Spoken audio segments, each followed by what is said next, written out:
Kakatila lang ng ulan ng tatlong opisyal mula sa Bureau of Corrections ang pumasok sa maliit na gubat sa likuran ng isolation block ng Iwahig Penal Colony.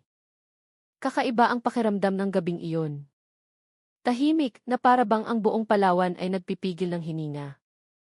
Habang papalapit sila sa isang lumang balon na mula pa sa panahon ng mga Kastila, isang lugar na matagal nang itinuturing na may multo, isang matapang na amoy ng lansa ang biglang sumingaw mula sa ilalim ng lupa.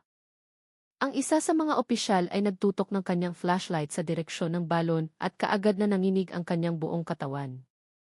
Mula sa kadiliman, isang mahabang hininga ang narinig nila, ngunit hindi ito hininga ng tao. Sinundan ito ng isang mahinang bulong na tumatawag sa isang pangalan, Rico Suarez. Ang ibang mga gwardiya ay umatras, kumaripas ng takbo, ngunit ang boses ay lalo pang lumakas, tila sinusundan sila, gumagapang sa kanilang mga tainga, at tumutusok hanggang sa kaibuturan ng kanilang mga buto. Nang gabing iyon, napagtanto ng lahat ang isang nakakakilabot na katotohanan. Si Rico Suarez ay hindi lang dumating sa Iwahig bilang isang bilanggo. May dala siyang isang bagay, at ang bagay na iyon ay unti-unti nang nagigising. Ang tag-ulan ng taong 2022 ay palaging nagdadala ng mabigat at malungkot na pakiramdam sa mga tauhan ng Iwahig Penal Colony.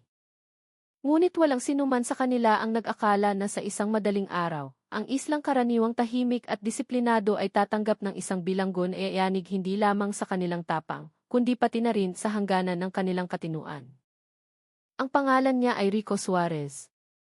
Isang preso na may parusang kamatayan, palihim na inilipat mula sa Muntinlupa dahil sa high security reasons. Ang kanyang paglipat ay isinagawa eksaktong 2:00 ng madaling araw. Sinadya ang oras na iyon upang walang ibang preso ang makakita at upang maiwasan ang anumang hindi kinakailangang gulo.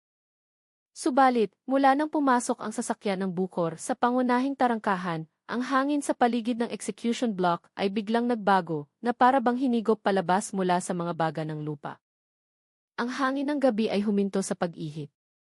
Ang tunog ng mga kuliglig ay biglang naglaho. Maging ang mga malalaking ilaw sa mga tore ng bantay ay panandali ang nandilim sa loob ng ilang segundo, na nagdulot ng hindi maipaliwanag na kaba sa mga gwardyang nagtitinginan. Si Samuel Sammy Ihizon, isang senior na gwardya na naatasang salubungin ang pagdating ni Rico, ay malinaw pa ring naaalala ang kanyang naramdaman ng mga sandaling iyon. Kahit na mahigit 20 taon na siyang nagtatrabaho sa Iwahig, hindi pa siya nakaramdam ng hangin na sindami at sinbigat ng gabing iyon. Nang bumukas ang pinto ng sasakyan, 2 opisyal ng AC ang nagbaba sa isang lalaking payat, ngunit matipuno ang pangangatawan. Nakaposas ang kanyang mga kamay, maputla ang kanyang mukha, at ang kanyang mga mata. Iyon ang mga matang nagpatindig sa bawat balahibo sa katawan ni Sammy.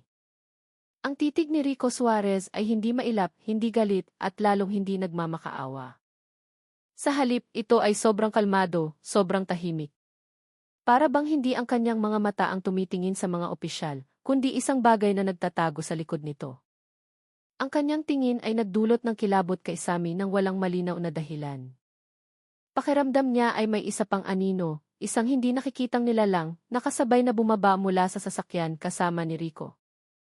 Dalhin niyo sa isolation cell, utos ni Sammy, mas mahina kaysa sa karaniwan niyang boses. Inakay ng 2 gwardiya si Rico sa isang mahaba at mamasa-masang pasilyo. Bawat hakbang ni Rico ay umaalinggaw-ngaw, ngunit ang alinggaw-ngaw na iyon ay parang nagmumula sa isang lugar na mas malalim pa kaysa sa simpleng pasilyo ng bilangguan. Ilang mga fluorescent na ilaw sa itaas ng kanilang mga ulo ang kumukurap-kurap ng hindi regular.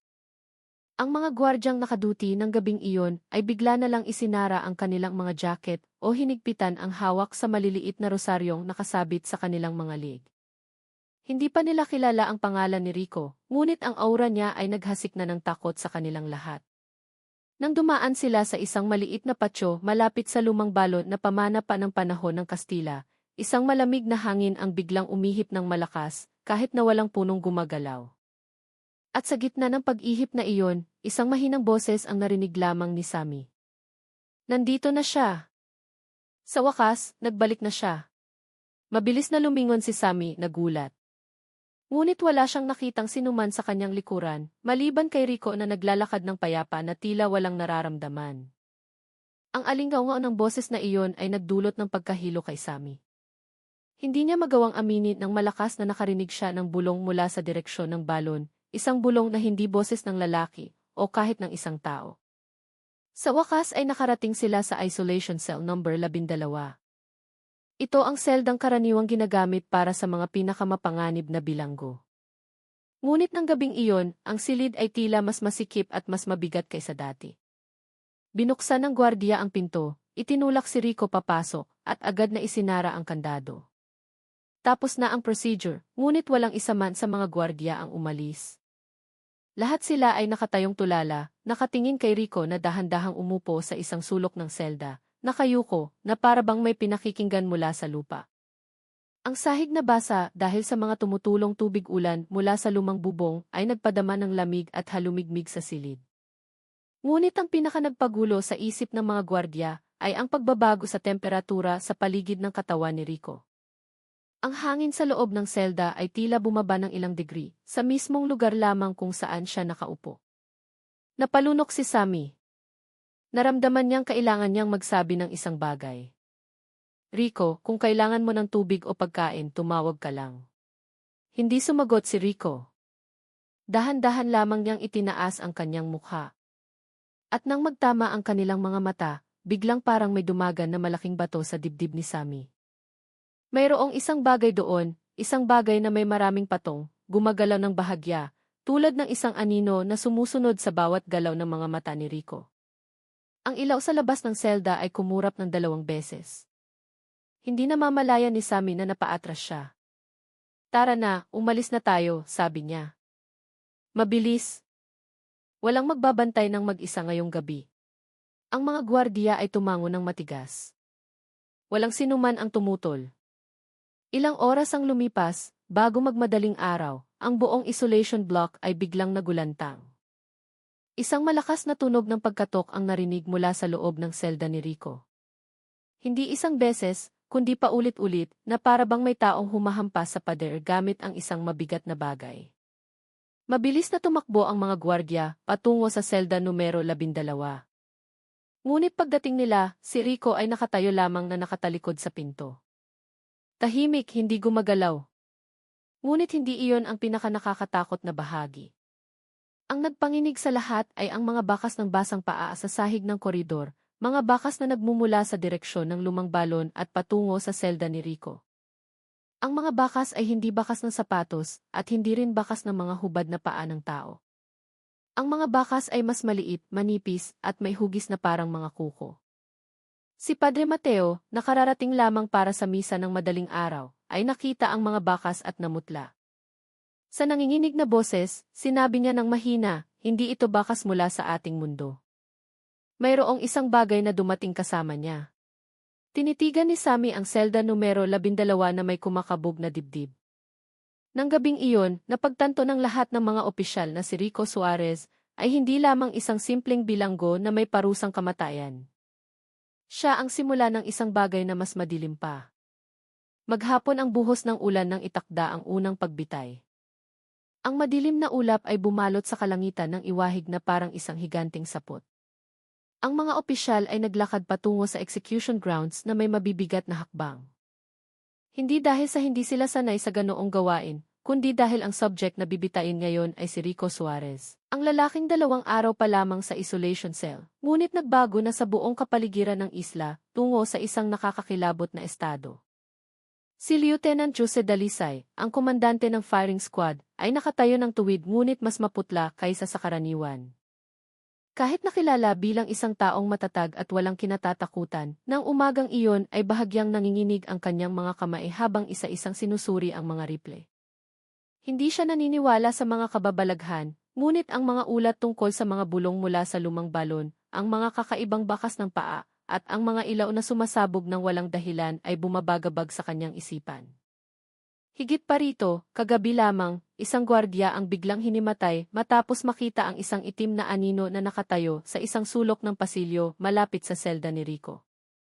Nang ilabas si Rico mula sa kanyang selda, lalong nagbago ang kapaligiran. 2 gwardiya ang maingat na umalalay sa kanya. Ngunit ang nakapagtataka, si Rico ay naglakad ng walang anumang pagtutol. Ang kanyang mga hakbang ay napakakalmado, na para bang hindi siya patungo sa kamatayan, kundi sa isang regular na check-up lamang. Ang kanyang tingin ay diretso sa unahan, walang laman. Ngunit sa loob ng kawalan na iyon, mayroong isang bagay na bahagyang gumagalaw, tulad ng isang alon ng itim na enerhiya sa likod ng kanyang mga mata. Pagdating nila sa execution grounds, nagsimulang humina ang ulan. Isang manipis na hamog ang umakyat mula sa basang lupa, bumabalot sa buong lugar hanggang sa limitado na lamang ang nakikita. Ang mga opisyal ay nakatayo sa kanilang pormasyon, 10 sundalo na may dalang armas, lahat ay sinusuri ang kanilang mga posisyon at paghinga. Ngunit walang sinuman sa kanila ang tunay na handa para sa kung ano ang mangyayari. Inilagay si Rico sa execution post. Ang mga tali ay hinigpitan sa kanyang katawan. Isang piring ang inilagay sa kanyang mga mata. Si Padre Mateo ay nagbasa ng isang maikling dasal at hiniling kay Rico na sabihin ang kanyang huling salita. Ngunit si Rico ay bumulong lamang ng mahina. Ang kanyang boses ay parang isang sinaunang orasyon na hindi maintindihan.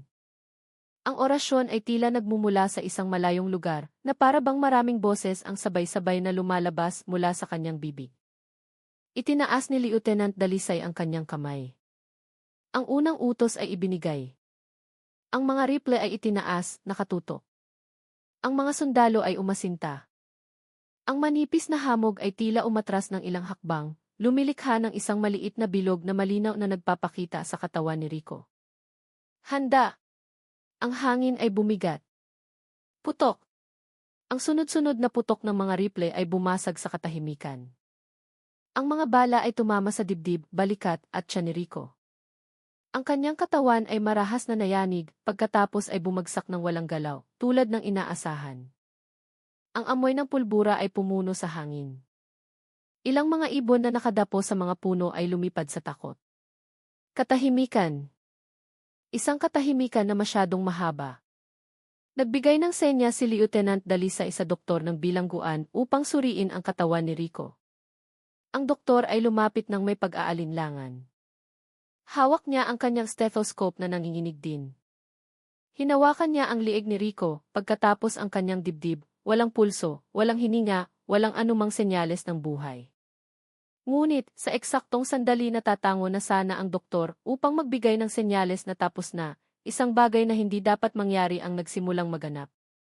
Ang dibdib ni Rico, na dapat ay tumigil na sa paggalaw, ay dahan-dahan ngunit malinaw na gumalaw. Napatalon paatras ang doktor.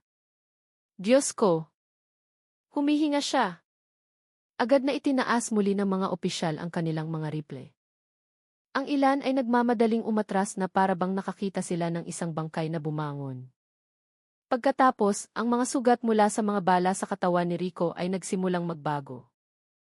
Ang mga bahaging duguan ay dahan-dahang iginalaw ng isang bagay mula sa loob, na para bang may isang hindi nakikitang kamay na humihila sa mga gilid ng sugat hanggang sa muli itong magsara.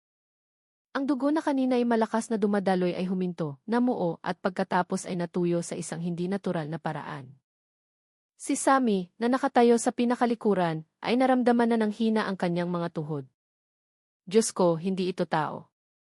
Bigla, ang mga ilaw sa itaas ng lugar ay kumurap 1 beses, 2 beses, at pagkatapos ay sumabog. Ang tunog ay malakas na parang kidlat, na nagpagulat sa lahat at nagpatakip sa kanilang mga tainga. Sa loob ng ilang segundo pagkatapos mamatay ang mga ilaw, biglang nagbago ang hangin. Ang hamog ay gumalaw na parang sinipsip patungo sa isang punto, sa likuran mismo ng katawan ni Rico. Mula sa loob ng hamog na iyon, lumitaw ang isang matangkad na itim na anino, hindi malinaw ang hugis, ngunit ang mga mata nito, o kung ano man iyon, ay nakatitig sa mga opisyal na may galit na hindi nagmumula sa mundo ng mga tao. 3 sundalo mula sa firing squad ang bumagsak. Ang isa ay hinimatay na dilat ang mga mata. Ang isa naman ay sumuka sa kinatatayuan. Si Lieutenant Dalisay mismo ay hindi makagalaw, na para bang ang kanyang buong katawan ay nakakandado ng isang takot na hindi pa niya nararanasan.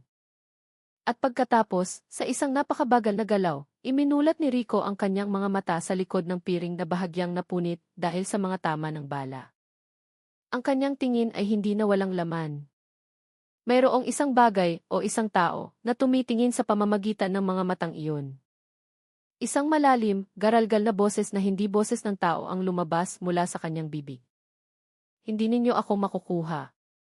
Kung pipilitin ninyo, ang mga buhay ninyo ang mawawala. Ang pangungusap na iyon ay nagpatigil sa hangin. Maging ang manipis na ambon ay tila nagyelo. Pagkatapos ay huminga ng malalim si Rico, tulad ng isang taong kagigising lamang mula sa isang mahimbing na tulog. Ang kanyang katawan ay tumayo muli ng tuwid na para bang hindi siya kailanman nabaril. Ang mga tali sa kanyang dibdib ay bahagyang lumuwag na parang itinulak mula sa loob. Umatras si Lieutenant Dalisay habang kinukuha ang maliit na rosaryo sa kanyang bulsa. Sa ngalan ng Diyos, ano itong kinakaharap natin? Walang sumagot. Dahil sa sandaling iyon, napagtanto ng lahat ng mga opisyal ang isang bagay, ang unang pagbitay ay hindi nabigo. Ang unang pagbitay ay gumising sa isang bagay na matagal nang natutulog sa loob ng katawan ni Rico Suarez. At ang bagay na iyon ngayon ay pinagmamasdan sila, isa-isa. Mula nang mabigo ang unang pagbitay na iyon, hindi na bumalik sa normal ang Iwahig Penal Colony. Ang gabi ay naging napakahaba, ang araw ay napakabigat, at bawat maliit na tunog ay parang isang babala mula sa isang bagay na ayaw magpakita. Ang mga gwardiya ay napilitang magtrabaho ng pangkatan, walang pinapayagang mag-isa, kahit na sa pagpunta sa banyo. Wala nang nagbibiruan sa kantina. Wala nang nangangahas na banggitin ang pangalan ni Rico Suarez nang malakas, na para bang ang pagbanggit sa kanyang pangalan ay isang imbitasyon para sa kung anumang sumusunod sa lalaking iyon. Si Sammy Hizon ay nakaupo sa guardhouse, hawak ang isang baso ng malamig ng kape barako. Namumula ang kanyang mga mata dahil sa 2 gabing walang tulog. Sa tuwing ipipikit niya ang kanyang mga mata, muli niyang nakikita ang bahagyang ngiti ni Rico nang bumangon ito mula sa execution post, isang ngiti na walang gumagalaw na labi, ngunit naglabas ng anino ng ibang mukha na nakapatong sa likuran nito. Maging ngayon, habang ang hangin ng gabi ay pumapasok sa mga siwang ng bentilasyon, ang kanyang mga tainga ay tila nakakarinig pa rin ng isang bulong na tumatawag, Sammy. Sa aami. Napatalon siya at mabilis na lumingon. Walang sinuman. Ngunit isang bahagyang amoy ng sinusunog na kamangyan ang naamoy niya mula sa direksyon ng pasilyo, patungo sa lumang balon. Parehong amoy noong unang dumating si Rico. Samantala, sa administrative office ng bilangguan, si Lieutenant Dalisay ay nagdaos ng isang maliit na emergency meeting, paos ang kanyang boses. Sa harap niya ay 6 na opisyal na halatang takot, lalo na sina Berto at Cardo, ang 2 miyembro ng firing squad na hinimatay kahapon matapos makita ang itim na anino na lumabas mula sa katawan ni Rico. Kailangan nating higpitan ang pagbabantay. May mga bagong kamera na na-install. 4 na karagdagang motion sensor ang inilagay sa isolation corridor. Walang opisyal na lalapit sa selda ni Rico nang hindi bababa sa 3 kasama, sabi ni Lieutenant Dalisay. Ngunit mabilis na umiling si Berto, nanginginig ang mga kamay. Sir, hindi makakatulong ang mga kamera. Sa tuwing malapit ako sa selda niya, pakiramdam ko ay tinitingnan ako mula sa likod ng pader. Hindi ni Rico, kundi ng isang bagay na mas matanda, mas galit. Tinapik siya ni Cardo sa balikat, ngunit maging ang boses niya ay nanginginig. Ako. Nakita ko ulit ang anino na iyon, sir. Noong dumaan ako malapit sa lumang balon. Halos 2 metro ang taas at ang mga mata niya ay parang mga nagbabagang uling. Agad na tumahimik ang silid. Pumasok si Sammy, huli na at maputla ang mukha. Sir, may narinig akong boses mula sa balon ulit. Boses ng babaeng umiiyak. Pero hindi parang tao. Parang isang taong nakakulong sa ilalim ng tubig. Napahilamos si Lieutenant Dalisay. Walang katuturan ito. Kailangan nating manatili sa protocol. Lahat ay dapat maging rasyonal. Ngunit maging siya mismo ay hindi sigurado sa kanyang mga salita. Nang hapong iyon, dumating si Padre Mateo, ipinatawag ng madalian upang suriin ang espiritual na kalagayan ng bilangguan. Tense ang kanyang mukha, na para bang may narinig na siyang napakasamang balita. Humingi siya ng pahintulot na lumapit sa selda ni Rico. Habang papalapit, biglang bumaba ang temperatura. Ang hininga ng mga opisyal ay nakikitang parang usok sa hangin. Ang ilaw sa pasilyo ay nandilim at muling sumindi. Sa likod ng mga rehas, nakaupo si Rico na nakatalikod sa pinto. Tila may kausap siyang isang tao, mahina at may ritmo, na para bang mayroon siyang hindi nakikitang bisita. Dahan-dahang lumapit si Padre Mateo. Sumaiyo ang kapayapaan, Rico. Tumigil sa pagsasalita si Rico ngunit hindi lumingon. Biglang naging napakatahimik ng pasilyo. Maging ang tunog ng hangin ay nawala. Pagkatapos, sa napakabagal na paraan, sinabi ni Rico, ayaw niya sa iyo. Napalunok si Padre Mateo. Sino ang tinutukoy mo? Bahagyang lumingon si Rico. At sa sandaling iyon, isang bagay na hindi tao ang tila gumalaw sa likod niya, manipis na parang isang aninong may pakpak na walang malinaw na hugis ng mukha. Bahagyang umiti si Rico. Ang aking tagabantay. Ang sahig ng pasilyo ay bahagyang yumanig, na para bang may gumagapang sa ilalim ng lupa. Ang boses mula sa lumang balon ay muling narinig, sa pagkakataong ito ay mas malinaw, isang mahabang daing ng isang babaeng humihingi ng kalayaan. Napahawak si Sammy sa kanyang dibdib, muntik nang mabitawan ang radyo sa kanyang kamay. Umatras si Padre Mateo, putlang-putla ang mukha. Hindi ito basta-bastang agimat. May malaking kasunduan sa likod nito. Kasunduan, tanong ni Lieutenant Dalisay na nakatayo sa malayo. Tumango si Padre Mateo. Isang kasunduan sa pagitan ng tao at isang mataas na uri ng engkanto. Ang tagabantay na iyon ay hindi lamang pinoprotektahan ang katawan ni Rico. Nakatali ito upang siguraduhing hindi makukuha ang kanyang buhay hanggat hindi natatapos ang kasunduan. Paano mapuputol ang kasunduan? Tanong ng isa. Tumingin si Padre Mateo sa kanila na may takot sa mga mata. Dalawang paraan lang. Una, kung ang may-ari ng kapangyarihan ay gugustuhing mamatay. At ang pangalawa, napalunok ng hirap si Padre Mateo, kung papayag ang engkantong tagabantay. Nagkatinginan ang lahat ng opisyal. Walang alinman sa dalawang iyon ang posibleng mangyari. Nang gabing iyon, lalong tumindi ang lagim. Eksaktong hating gabi, lahat ng kamera sa isolation block ay sabay-sabay na namatay sa loob ng 7 segundo. Nang bumalik ang sistema, ipinakita ng recording ang isang bagay na nagpatigil sa paghinga ng mga gwardya. Sa harap ng selda ni Rico ay nakatayo ang isang babaeng mahaba ang buhok.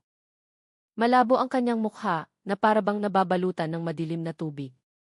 Ang kanyang dalawang kamay ay nakadikit sa rehas ng selda, at ang kanyang ulo ay nakatagilid sa isang hindi natural na paraan. Nakatingin siya sa loob, na parabang nakikipag-usap kay Rico. Dahan-dahan, ibinaling na nilalang ang kanyang mukha sa direksyon ng kamera. Ang kanyang mga mata ay walang laman, itim na itim, walang hangganan. Pagkatapos noon, muling nagdilim ang screen. Agad na pinindot ng gwardyang nagbabantay ang emergency alarm. Si Sammy ang pinakamabilis na dumating. Ngunit pagdating nila sa isolation corridor, nawala na ang nilalang. Tanging amoy ng basang lupa at maalat-alat na tubig ang naiwan. Ngunit ang pinakanagpakilabot sa lahat ay isa pang katotohanan, ang mga maliliit na bakas ng paa na parang mga kuko, na dati natagpo ang patungo sa selda ni Rico, ay ngayon ay palabas. Palabas ng selda at pagkatapos ay nawawala sa direksyon ng lumang balon. Napayuko si Lieutenant Dalisay, hawak ang kanyang ulo. Walang katuturan ito. Paanong may makakalabas sa selda nang hindi binubuksan ang pinto? Mahinang sumagot si Padre Mateo, dahil hindi siya isang nilalang na kailangang magbukas ng pinto. Sa sandaling iyon, isang boses mula sa loob ng selda ni Rico ang malinaw na narinig. Nagsimula na ang unang yugto. Lahat ay sabay-sabay na umatras. Nagpatuloy si Rico, sa isang boses na hindi sa kanya, maaari ninyong subukang patayin ako ulit. Ngunit sa bawat pagkabigo ninyo, lalong lumalakas ang aking tagabantay. Ang pasilyo ay tila nagyelo. At sa unang pagkakataon, sinabi ni Lieutenant Dalisay sa isang sirang boses, hindi. Hindi natin kaya ito ng mag-isa. Nang gabing iyon, narating ng lagim sa iwahig ang unang rurok nito. Napagtanto ng mga opisyal ang isang bagay, ang unang pagbitay ay hindi lamang nabigo. Ang unang pagbitay ay nagbukas ng isang pinto, patungo sa isang bagay na hindi dapat ginising, at ang nilalang na iyon ngayon ay malayang naglalakad sa kanilang paligid. Ang pagkabigo ng unang pagbitay at ang sunod-sunod na mga kababalaghan na kumalat na parang sakit ay naglagay sa iwahig sa isang hindi opisyal na state of emergency. Walang isa mang opisyal ang nakatulog ng mahimbing. Bawat gabi, mga yabag na walang katawan ang naririnig sa mga pasilyo. Ang mga pinto ng selda ay marahang nanginginig na parang kinakatok ng isang kamay na ayaw magpakita. At paminsan-minsan, ang boses ng babae mula sa lumang balon ay tumatawag sa isang pangalan na hindi nila kilala. Sa ikatlong araw pagkatapos ng insidente, isang helicopter ang lumapag sa maliit na paliparan malapit sa administration block. Ang hangin mula sa mga elisi nito ay nagpalipad ng basang alikabok at mga dahon. Ngunit ang lahat ng mga opisyal ay hindi gumalaw. Sila ay nakahanay, may tensyon sa kanilang mga mukha, habang sinasalubong ang mga opisyal mula sa Maynila na ipinadala upang harapin ang kaso na itinuturing ng banta sa pambansang seguridad. Mula sa helicopter ay bumaba ang 4 na tao, isang opisyal mula sa Department of Justice, 2 forensic psychiatrist, isang mataas na opisyal ng pulisya na nakasibilyan, at isang matandang lalaki na mahaba ang buhok at nakasuot ng kulay abong damit. Naglalakad siya gamit ang isang itim na tungkod na gawa sa kahoy, at ang kanyang mga mata ay singtalim ng mga mata ng agila. Malalim ang kanyang boses kahit hindi pa siya nagsasalita. Ang pangalan niya ay Apulacan, isang eksperto sa supernatural na hindi opisyal na nagtatrabaho para sa gobyerno sa tuwing may mga kasong kinasasangkutan ng mga kababalaghan. Sinalubong sila ng warden ng bilangguan at agad na dinala sa malaking conference room. Ang silid ay mas malamig kaysa sa karaniwan. Ang mga papel ng ulat ay nakakalat sa mesa, naglalaman ng mga testimonya ng mga gwardiya tungkol sa mga boses, anino, kakaibang bakas ng paa, at ang recording ng teeth na nagpapakita ng babaeng walang mukha. Binuksan ng opisyal mula sa ihi ang pulong, halatang walang tulog. Hindi kami pumarito para makinig sa mga tsismis. Kailangan namin ng mga katotohanan. Ano ba talaga ang nangyari sa bilanggo na nagngangalang Rico Suarez? Tumayo si Sammy, paos ngunit matatag ang boses. Sa lahat ng paggalang, sir, ang naranasan namin ay hindi tsismis. Nakita namin mismo kung paano bumangon ang kanyang katawan matapos barilin. Nakita namin ang mga bakas ng paa ng isang nilalang na wala naman doon. Narinig namin ang boses mula sa lumang balon at itinaas ni Apulacan ang kanyang kamay, pinatigil si Sammy. Lumang balon. Mayroong lumang balon sa loob ng bilangguang ito. Tumango ng may pag-aalinlangan ang warden. Opo, apo. Isang balon mula pa sa panahon ng Kastila. Matagal nang hindi ginagamit. Ngunit mula nang dumating si Rico para itong nabuhay. Nanliit ang mga mata ni Apulacan. Ang kanyang mukha ay nagpakita ng pagkilala sa isang bagay na nakakabahala. Dapat ay matagal niyo nang isinara ang balong iyan. Bukas ang lagusan nito. Lagusan, tanong ni Lieutenant Dalisay. Isang maliit na tarangkahan sa pagitan ng mundo ng mga tao at ng mundo ng mga espiritu, kalmadong sagot ni Apulacan. Hindi isang malaking portal, ngunit sapat para makalabas-masok ang isang nilalang na tagabantay. Ang silid ay nabalot ng nakabibinging katahimikan. Humiling si Apulacan na makita si Rico ng personal. Lahat ng mga gwardiya sa pasilyo ay nag-aatubiling lumapit sa selda, ngunit utos ay utos. Nang makarating ang grupo sa harap ng selda numero 12, biglang bumaba ang temperatura.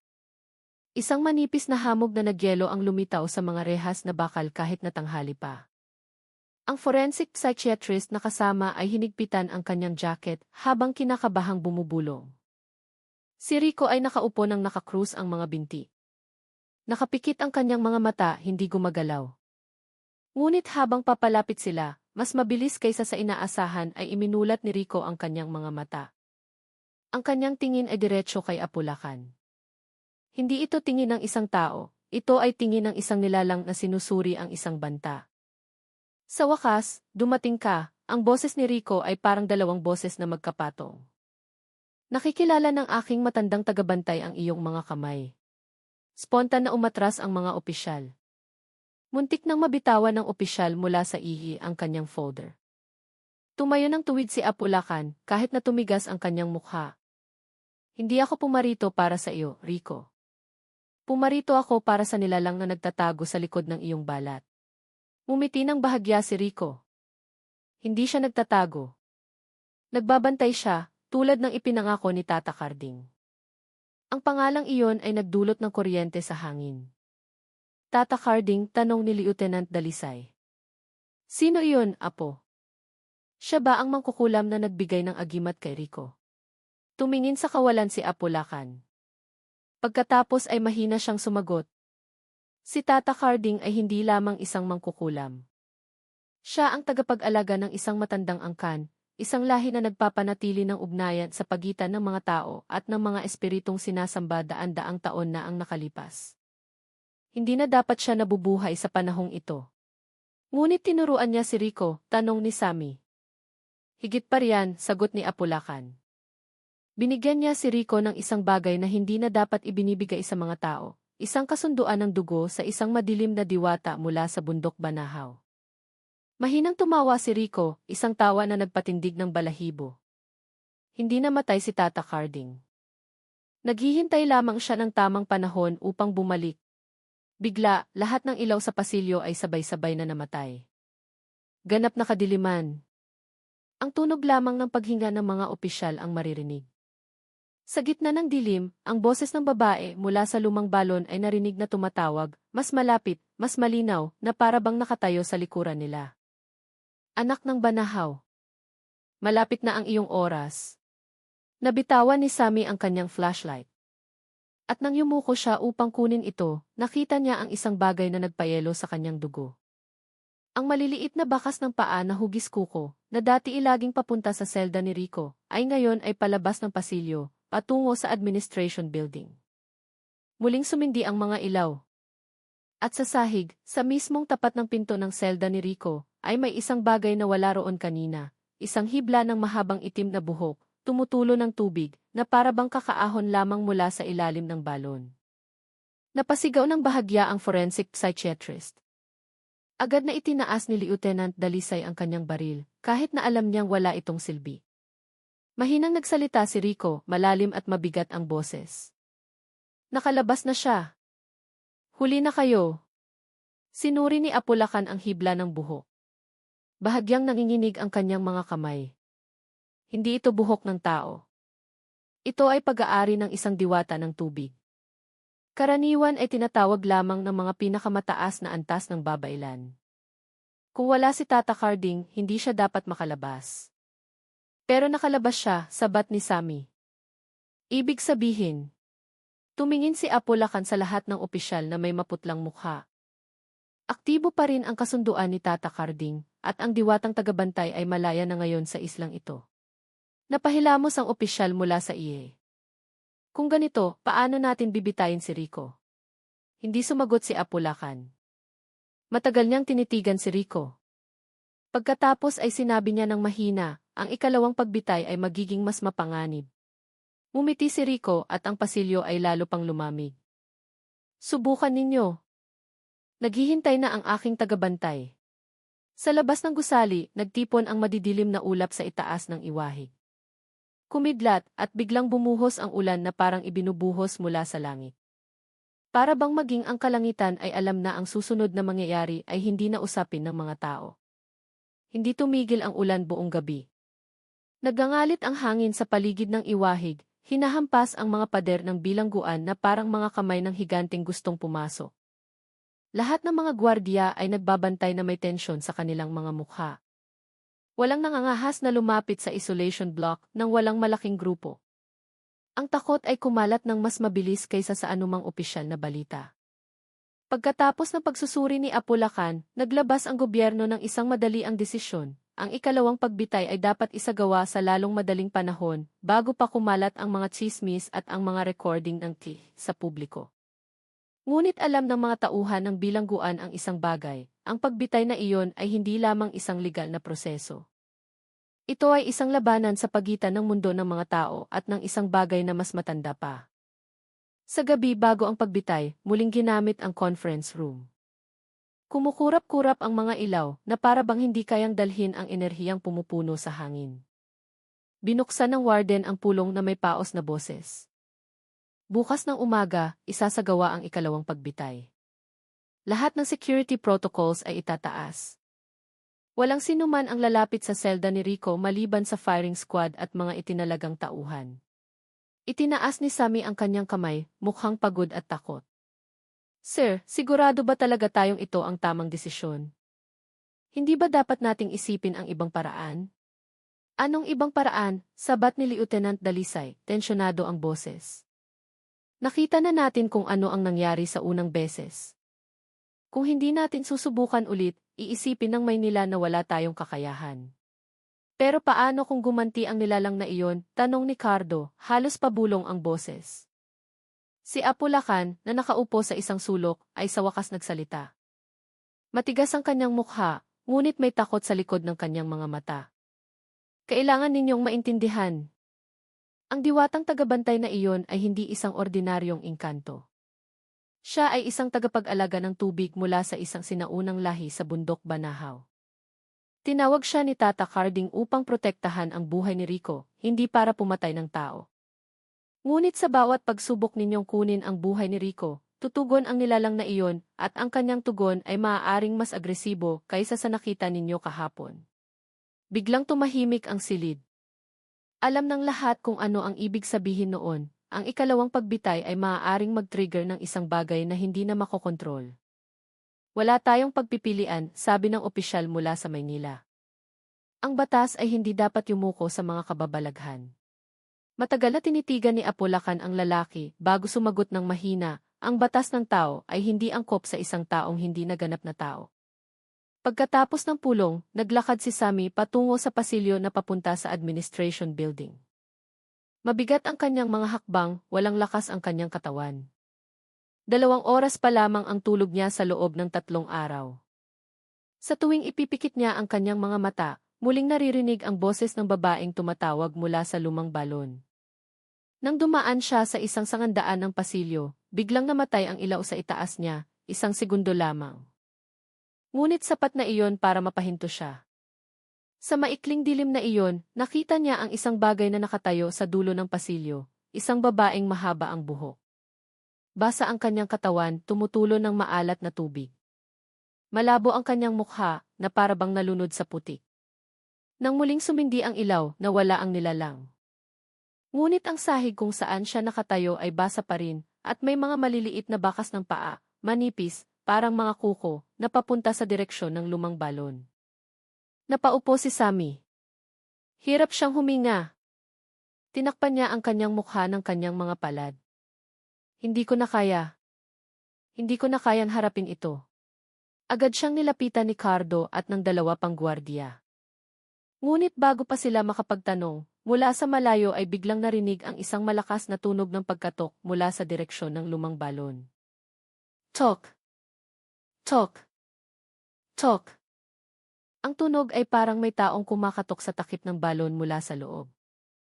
Nagkatinginan ang mga opisyal. Walang nangahas na lumapit. Pagsapit ng hating gabi, humina ang ulan. Ngunit ang hangin ay naging napakalamig na para bang nasa loob ng isang kuweba. Ang hamog na nagyelo ay lumitaw sa mga hawakang bakal at ang mga salamin ng bintana sa administration building ay napuno ng puting singaw. Sa isolation cell, nakaupo ng tuwid si Rico, dilat ang mga mata, nakatitig sa blangkong pader. Hindi siya kumukurap sa loob ng ilang oras, mukhang isang buhay na estatwa. Lihim na dumating si Apulacan, nakatayo sa harap ng selda ni Rico, kasama lamang ang 2 miyembro ng ASE na nakatayo 5 metro sa likuran, hindi nangangahas na lumapit. Huminga ng malalim si Apulacan. Rico, alam kong hindi ka nag-iisa. Alam ko kung sino ang nakakabit sa iyong katawan. Sumagot si Rico nang hindi lumilingon. Naghihintay na siya mula pa nang gisingin siya ni Tata Carding. Malapit nang matapos ang kanyang paghihintay. Ano ang ibinigay sa iyo ni Tata Carding? Tanong ni Apulacan, mahina ngunit matatag pa rin ang boses. Dahan-dahang lumingon si Rico. Ang kanyang mga galaw ay tila hindi sumusunod sa batas ng tao. Isang agimat, sagot ni Rico. Ngunit hindi ang uri na kilala ng mga tao. Ito ay isang lumang isang bersyon na nagtatali sa kaluluwa, hindi sa katawan. At ang kasunduan, tanong ni Apulacan. Nakasulat na bago pa man, walang emosyong sabi ni Rico. Tinawag ni Tata Carding ang tagabantay ng tubig para sa akin noong bata pa ako. Noong gabing iyon ng ulan sa Banahaw, noong halos mamatay ako sa pagkalunod. Iniligtas niya ako, ngunit may kapalit. Ipinikit ni Apulacan ang kanyang mga mata. Mas tumanda ang kanyang itsura. Ang kapalit na iyon. Ang iyong buhay ay hindi na sa iyo. Bahagyang umiti si Rico. Ang buhay ko ay pag-aari ng tagabantay na iyon. At hanggat nagbabantay siya, hindi ninyo ito makukuha. Biglang nagbago ang kapaligiran sa pasilyo. Ang hangin ay bumigat na parabang may pumasok sa silid. Ang dalawang opisyal ng ASA sa likuran ni Apulacan ay sabay na kinilabutan. At pagkatapos ay isang bulong ang narinig mula sa ilalim ng sahig. Hindi boses ni Rico, hindi boses ng tao. Huwag ninyo siyang istorbohin. Ang bulong ay parang tunog ng tubig na umaagos mula sa isang madilim na lugar. Itinaas ni Apulacan ang kanyang itim na tungkod. Kung isasagawa ang ikalawang pagbitay, alam mo kung ano ang mangyayari, Rico. Ipinikit ni Rico ang kanyang mga mata. At iminulat niya ang mga ito na ngayon ay mas maitim pa kaysa sa gabi. Magigising siya ng tuluyan. 4:00 ng madaling araw, isang emergency alarm ang tumunog sa buong bilangguan. Tumakbo ang mga opisyal sa control room. Sa mga screen ng TV, nakita nila ang isang bagay na nagpayelo sa kanilang dugo. Ang lumang balon ay bukas. Ang takip nitong bakal, na dapat ay napakabigat, ay tumilapon sa lupa ilang metro ang layo. Isang malamig na puting usok ang lumalabas mula sa butas nito, gumagalaw ng dahan-dahan na parang mga kamay na naghahanap ng biktima. At sa bibig ng balon ay nakatayo ang basang nilalang na iyon, ang babaeng walang mukha. Ang kanyang itim na buhok ay nakalugay, tinatakpan ang kanyang katawan. Ang kanyang mga kamay ay payat at mahaba, na may mapuputlang kuko na singtalim ng maliliit na punyal. Tumingin siya ng diretsyo sa kamera, at pagkatapos ay ngumiti, isang ngiti na walang bibig. Napasigaw ng bahagya ang lahat ng mga opisyal. Hinampas ni Lieutenant Dalisay ang mesa. Kailangan nating isara ang balong iyan ngayon na. Mabilis na umiling si Apulacan. Hindi. Kung lalapit kayo habang nasa labas siya, para na rin kayong nagpakamatay. Sumigaw sa takot ang opisyal mula sa Maynila. Ano ang magagawa natin? Tiningnan sila ni Apulacan isa-isa. Seryoso ang kanyang mukha. Kailangan nating ituloy ang ikalawang pagbitay. Iyon ang tanging paraan upang pilitin ang tagabantay na bumalik sa loob. Namutla si Sammy. Paano kung mabigo ulit? Ano ang mangyayari? Hindi sumagot si Apulacan dahil ang sagot ay masyadong nakakatakot upang bigkasin. Hindi sumikat ang araw ng umagang iyon. Ang kalangitan ay puno ng makapal na hamog, ang hangin ay malamig na parang sa isang patay na lungsod.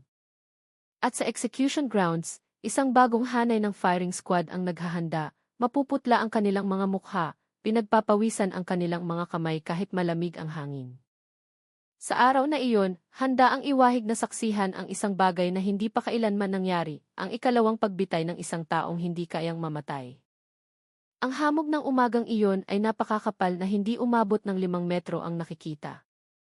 Basa pa rin ang lupa sa execution grounds, may mga maliliit na sanaw ng tubig na sumasalamin sa malabong ilaw mula sa mga portable na spotlight na pansamantalang inilagay. Walang sikat ng araw, tanging kulay abong langit at isang lamig na tumatago sa buto. Ang mga opisyal ay nakatayo sa pormasyon. Ang bagong firing squad na dinala mula sa labas ng iwahig ay sinusubukang panatilihin ang kanilang otoridad, ngunit ang kanilang mga mukha ay nagpapakita ng parehong bagay, takot sa isang bagay na hindi pa nila naharap.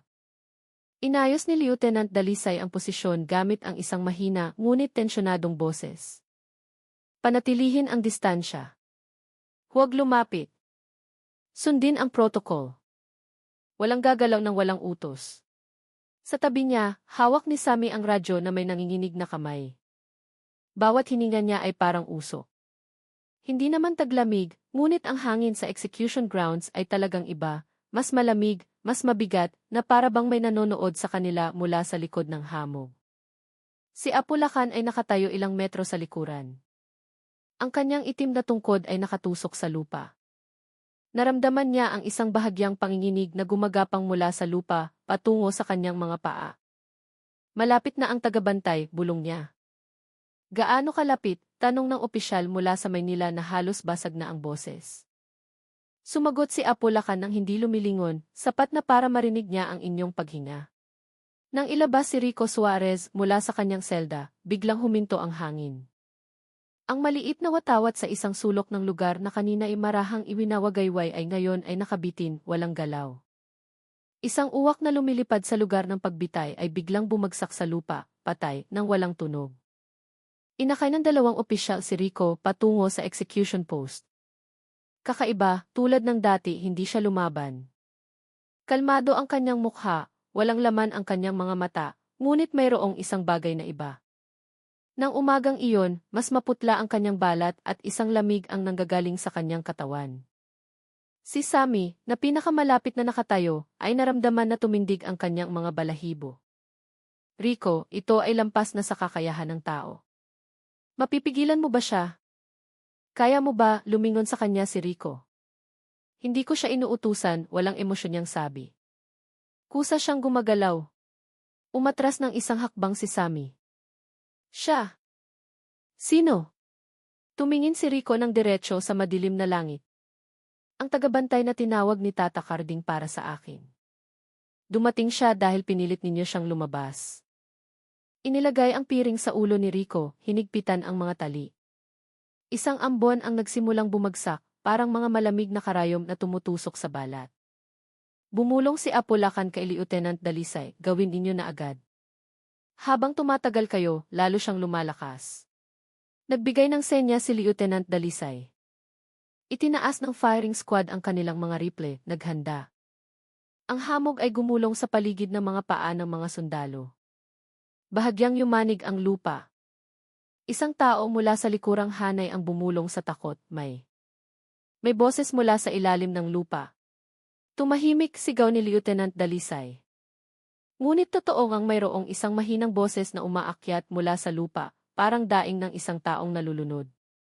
Bahagyang humiti si Rico sa likod ng kanyang piring. Nandito na siya. Asinta. 10 baril ang nakatutok sa katawan ni Rico. Huminto ang hangin, bumigat ang kapaligiran. Putok. Isang serye ng mga putok ang sumabog, pinunit ang hamog, at tumama sa katawan ni Rico ng buong lakas. Ang kanyang katawan ay marahas na nayanig. Tumalsik ang dugo sa mga sanaw ng tubig, at siya ay bumagsak ng walang tunog. Agad na tumakbo ang medical team, ngunit itinaas ni Apulacan ang kanyang tungkod. Huwag! Ngunit huli na ang lahat. Sa sandaling hinawakan ng doktor ang katawan ni Rico, marahas na yumanig ang lupa sa ilalim niya. Ang mga sanaw ng tubig sa paligid nila ay umikot na parang hinihila ng isang hindi nakikitang ipo-ipo. Ang hamog sa itaas nila ay bumaba, bumalot sa katawan ni Rico, at pagkatapos ay umakyat muli na may hugis ng isang malaking tao na may mahabang buhok at napakapayat na mga kamay. Nagsigawan ang mga opisyal. Mula sa direksyon ng lumang balon, kahit na halos 200 metro ang layo, isang boses ng babaeng umiiyak ang narinig.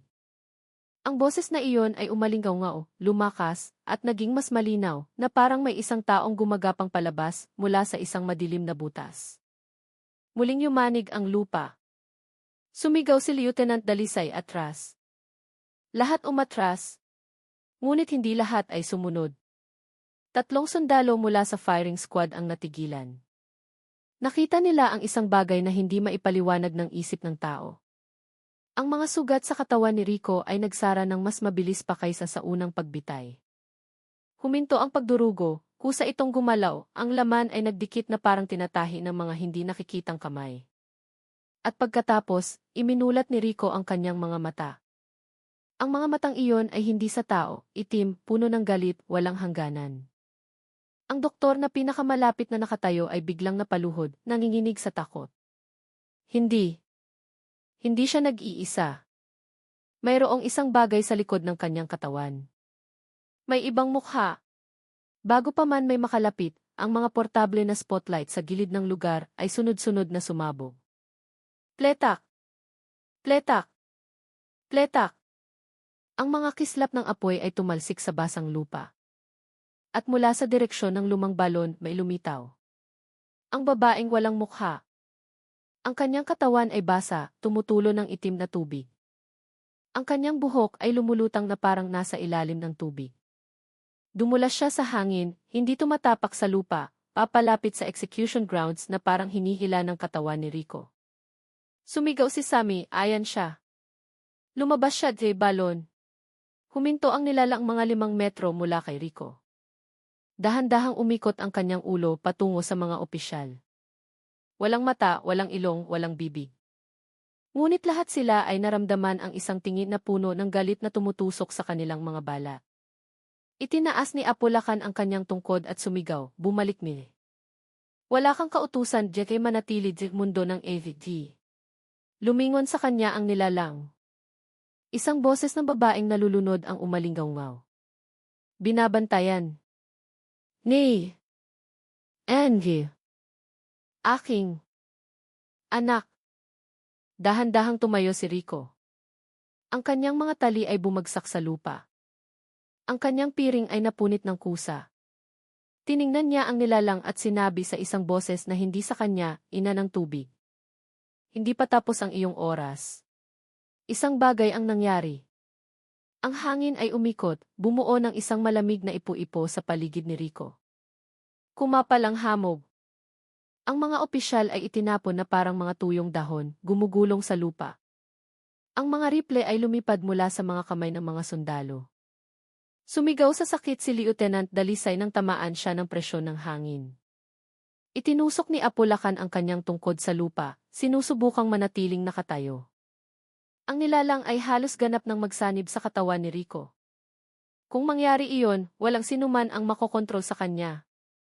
Biglang lumipad ng mabilis ang diwatang tagabantay patungo kay Apulakan.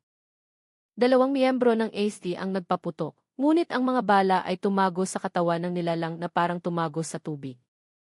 Isang matinis na tunog ang narinig. Ang mga Death Trooper ay tumilapo ng 3 metro, bumangga sa isang puno at hinimatay. Huminto ang nilalang sa harap ni Apulakan. Kahit walang mukha, dahan-dahang bumuo ang kanyang katawan ng isang bibig na bumubuka na para bang lalamunin si Apulakan ng buo. Ngunit hindi, ibinaling niya ang kanyang katawan patungo sa execution grounds, patungo kay Rico, patungo sa mga opisyal na sinusubukang tumayo. At pagkatapos ay isang boses ang lumabas na nagpayelo sa dugo ng lahat ng nakarinig. Hindi. Ninyo. Siya. Maaaring. Saktan. Muli. Nagkabitak-bitak ang lupa sa ilalim ng kanilang mga paa. Ang hamog ay itinaas na parang mga higanting pakpak. At ang ikalawang pagbitay ay ganap na gumuho. Ang pagbitay na iyon ay hindi lamang nabigo. Ang pagbitay na iyon ay tumawag sa isang bagay na hindi dapat tawagin. Ang pagbitay na iyon ay nagbukas ng isang pinto, at ang pinto na iyon ay hindi na maaaring isara muli. Ang ikalawang pagbitay ay nagtapos sa ganap na kaguluhan. Ang execution grounds, na karaniwang pinakadisiplinado at maayos na lugar sa buong Iwahig, ay naging isang bangungot. Basag-basag ang lupa, wasak ang mga ilaw, at ang mga opisyal ay tumatakbo ng walang direksyon, ang ilan ay sumisigaw, ang ilan ay natulala na parang nawalan ng boses. Sa kasaysayan ng Bureau of Corrections, walang anumang pangyayari ang maihahalin tulad sa gulong ito. Si Rico Suarez ay nakatayo sa gitna ng lugar, hindi nagalusan, habang ang diwatang babae na walang mukha ay dahan-dahang lumulutang pabalik sa direksyon ng lumang balon, nag-iiwan ng mga bakas ng itim na tubig sa lupa. Ang mga bakas na iyon ay sumingaw na may sumisitsit na tunog, na para bang mga nagbabagang uling na inilubog sa tubig. Si Sammy, na napatalsik sa gilid ng lugar, ay sinubukang tumayo, ngunit nanginginig ang kanyang mga tuhod. Wala tayong pag-asa, bulong niya sa basag na boses. Sinubukan ni Lieutenant Dalisay na tipunin ang natitira niyang otoridad. Lahat ng tauhan umatras. Umatras ngayon Ngunit maging ang kanyang boses ay natabunan ng isang nakakatakot na tunog na biglang narinig mula sa lahat ng sulok ng isla, isang tunog na parang 1,000 bulong na nakalubog sa tubig.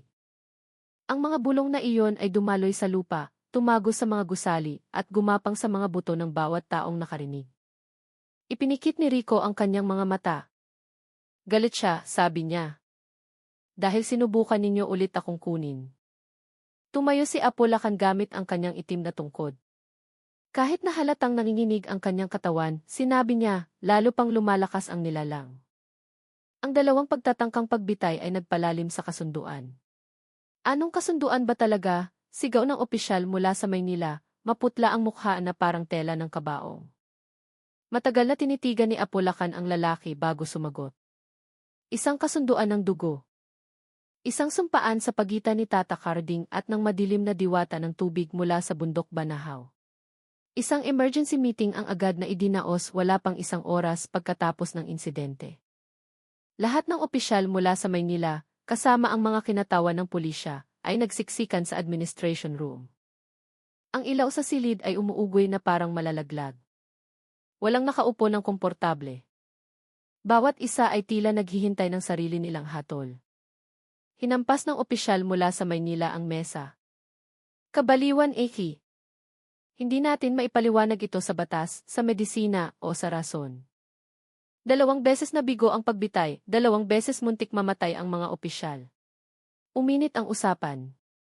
Paano kung kumalat ang video ng Keith's? Tanong ng isang staff. Maaari itong magdulot ng pambansang panik. At huwag nating kalimutan ang pagkawala ni Officer Arman Kasim bago pa dumating si Rico, dagdag ni Sami na nanginginig ang boses. Ang huling kuha sa kanya ng kamera ay nakatayo siya sa harap ng selda bago pa ilagay si Rico doon. Nakakita siya ng anino pagkatapos ay nawala. Tumahimik ang silid. Lumingon ang pinaka-senior na opisyal kay Apulakan. Ikaw ang eksperto sa supernatural. Ipaliwanag mo sa amin, ano ba talaga ang ugnayan ni Tata Carding sa nilalang na iyon? Huminga ng malalim si Apulakan. Si Tata Carding ay nagmula sa isang sinaunang angkan na nawala na sa kaalaman ng marami. Ang lahing iyon ay kilala bilang mga tumatawag ng tagabantay ng tubig, isang maliit na grupo mula sa panahon ng mga sinaunang kaharian na dalubhasa sa ritual na nagtatali ng matataas na uri ng espiritu bilang mga tagapagtanggol. Para saan? Tanong ni Lieutenant Dalisay, kahit na tila ayaw niyang marinig ang sagot. Upang protektahan ang kaluluwa ng isang tao mula sa kamatayan, sagot ni Apulakan. Ngunit laging may kapalit. Ang diwatang tagabantay ay binibigyan ng pahintulot na manirahan sa pagitan ng mundo ng mga tao at ng mundo ng tubig. Hindi sila ganap na buhay at hindi rin ganap na patay. Ang psychiatrist na nakaupo sa dulo ng mesa ay itinaas ang nanginginig na kamay. Kung pinoprotektahan ng tagabantay si Rico, ano ang motibasyon niya? Bakit siya bigitot galit? Tumingin ng diretso si Apulakan. Ang kanyang boses ay bumaba, naging mas mabigat. Dahil may ipinangako si Tata Carding na hindi pa natutupad. Anong pangako iyon? Halos pasigaw na tanong ng opisyal mula sa Maynila. Iniyuko ni Apulakan ang kanyang ulo. Ang kaluluwa ni Rico. Nagbago agad ang kapaligiran sa silid. Lahat ay naramdaman ang lamig na gumapang sa kanilang mga buto. Iniligtas ni Tata Carding si Rico mula sa kamatayan noong bata pa itong nalulunod sa isang ilog malapit sa bundok Banahaw. Bilang kapalit, ibinigay niya ang kaluluwa ni Rico sa tagabantay, kapalit ng mahabang buhay at proteksyon mula sa pisikal na kamatayan. Napatalsik ni Sami ang kanyang upuan. Kaya. Hindi siya kayang mamatay, kundi hindi siya pinapayagang mamatay. Tama. At pinoprotektahan ng nilalang na iyon ang kasunduan hanggat hindi pa ito natutupad, sabi ni Apulakan. Bantayan niya si Rico mula sa anumang uri ng kamatayan. Kung pipilitin ng tao, gaganti siya. Umiling-iling ang opisyal mula sa Maynila, halos hindi matanggap ng kanyang isip. Kung gayon, paano mapuputol ang kasunduang iyon? Ipinikit ni Apulakan ang kanyang mga mata. Ang may-ari ng kaluluwa ay dapat kusang loob na tanggapin ang kanyang kamatayan. O dapat putulin ng tagabantay ang kasunduan ng kusa. Ganap na tumahimik ang silid. At base sa nangyari kaninang umaga, dagdag ni Apulakan, walang balak ang tagabantay na putulin ang anuman. Habang nagpupulong, lalong lumala ang mga kababalaghan sa buong bilangguan. Ang mga ilaw ay namamatay sindi ng walang pattern. Ang mga pinto ng selda ay nanginginig na parang hinahampas mula sa loob, kahit na walang tao. Isang tunog ng maliliit na yapak ang naririnig sa paligid ng mga gusali, kahit walang sinuman sa labas. Ang tubig sa mga banyo ay umiikot ng kusa. At ang pinaka-nakakatakot, ang amoy ng maalat na tubig ay pumuno sa lahat ng gusali, maging sa mga saradong silid. Sa pangunahing guard post, isang batang gwardiya ang nakakita ng isang bagay sa monitor ng TV. Ang babae mula sa lumang balon. Ngunit sa pagkakataong ito, hindi lang siya nakatayo. Naglalakad siya patungo sa administration building. Sa conference room, malakas na kumaluskos ang radyo ni Sammy. Isang boses ng natatarantang gwardiya mula sa pangunahing post ang narinig. Sir! Sir! Ang nilalang. Gumagalaw siya. Papunta siya. Diyan. Sa inyo. Naputol ang boses. Namatay ang ilaw sa silid. Ang kanilang paligid ay nalunod sa kadiliman. Si Apulakan ang pinakamabilis na tumayo. Lahat tumayo. Huwag lumapit sa bintana. Isang nakakatakot na bulong ang lumitaw mula sa lahat ng sulok ng silid, parehong bulong mula sa lumang balon, ngunit sa pagkakataong ito, mas malinaw, mas malapit, mas totoo. Hindi. Ninyo. Siya. Makukuha. Biglang yumanig ang mga bintana. Malakas. Ang pinto ng silid ay naglabas ng isang malakas na kalabog mula sa labas. Sumigaw ang opisyal mula sa Maynila, hindi ito tao. Kailangan nating umalis. Ngunit pinigilan ni Apulakan ang kanyang kamay. Kung lalabas kayo ngayon, mamamatay kayo. Muling yumanig ang pinto, mas malakas pa. Mula sa likod ng pinto, isang tunog ng pagdura ng tubig ang narinig, na parang may taong sumusuka ng isang ilog. Tinakpan ni Sammy ang kanyang mga tainga. Diyos ko, papunta siya rito. Hinahanap ng nilalang si Rico at wala siyang pakialam kung sino man ang humarang sa kanyang daan. Nang halos masira na ang pinto, biglang isang tunog ng malaking gong ang umalingaw mula sa malayo, isang tunog na hindi dapat naririnig sa isang modernong bilangguan. Lahat ay lumingon, naguguluhan. Namutla si Apulakan. Hindi. Impossible. Ano iyon? Tanong ni Lieutenant Dalisay. Bumulong si Apulakan, ang gong na pantawag ni Tata Harding. Sa kanyang isolation cell, iminulat ni Rico Suarez ang kanyang mga mata. Isang dahan-dahang ngiti ang lumitaw sa kanyang mukha. Nagbalik na siya. Ang tunog ng gong ay umalingaw sa isang hindi natural na paraan. Hindi ito nagmula sa isang ordinaryong metal, kundi tila pinapalo mula sa loob ng isang bundok.